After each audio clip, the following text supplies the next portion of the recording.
মহিলারা কি দাওয়াতি কাজ করতে পারবে? সেক্ষেত্রে কি স্বামীর অনুমতি ফরজ কিনা? আমি বাহিরে অনেক সময় দাওয়াতি কাজ করতে গেলে স্বামী বাধা দেয়, এখন করণীয় কি? মহিলারাও ইসলাম প্রচারের কাজ করবে, দাওয়াতি কাজ করবে, কিন্তু আন্ধাধুন্ধা ভাবে না, লাগামহীন ভাবে না।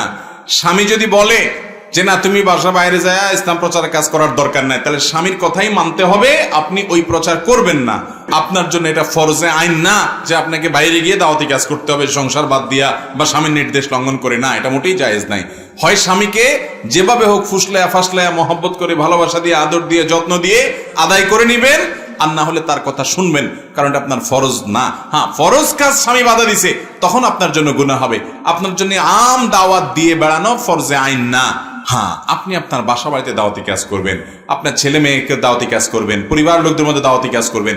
সেখানে যদি স্বামী বাধা দেয় যে তাদেরকে নামাজ পড়তে বলতে পারবা না, স্বামী যদি বলে, তো স্বামীর সেই কথা শোনার কোনো যুক্তি নাই, কারণ সেটা আল্লাহর অবাধ্যতা হবে।